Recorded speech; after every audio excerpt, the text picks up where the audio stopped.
ലക്ഷക്കണക്കിന് എന്നല്ല കോടിക്കണക്കിന് മുസ്ലിങ്ങൾ ജീവിക്കുന്ന പ്രദേശങ്ങളുടെ ചുറ്റും വളയം നിൽക്കുമ്പോൾ അവരൊന്ന് മൂത്രമൊഴിച്ചാൽ പോലും ഒഴുകിപ്പോകാവുന്ന ഒരു കൊച്ചു രാജ്യം നടത്തുന്ന ക്രൂരവേട്ടകൾക്ക് മുമ്പിൽ ഒരു ജനതയുടെ നിസ്സഹായതയുടെ കണ്ണുനീരുകൾക്ക് പോലും അവഗണന മാത്രമായി തീരുന്ന ഒരു കാലത്തിന്റെ മുമ്പിൽ ചിരിക്കാൻ നമുക്ക് എന്തവകാശം എന്ന ചോദ്യമാണ് ഈ ദിവസം പോലും നമുക്ക് ചോദിക്കാനുള്ളത്.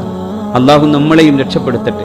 മഴ വരുമ്പോ പേടി തോന്നുമ്പോ, ക്രൂരമാം വിധം ബോംബ് വർഷമുണ്ടാകുമ്പോഴും പേടിക്കാത്ത, മരണം മുന്നിൽ നിൽക്കുമ്പോൾ ചിരിച്ചു പോകുന്ന, ഷഹാദത്തിലൂടെ സ്വർഗം പോകുമ്പോ നിന്റെ പ്രിയതമേ നിനക്കും നമുക്കും അവിടെ വച്ചു കാണാമെന്ന് പറയുന്ന മാധ്യമപ്രവർത്തകൻ കയറി ചെന്നു പോയ ഗസ എന്ന സ്വർഗത്തോപ്പുണ്ട്.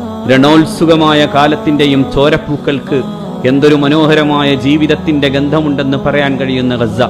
ആ ഗസയിലേക്കും തിരിഞ്ഞു നോക്കിയിട്ട് വേണം നമ്മൾ എല്ലാത്തിനെയും കുറിച്ച് ആലോചിക്കാൻ.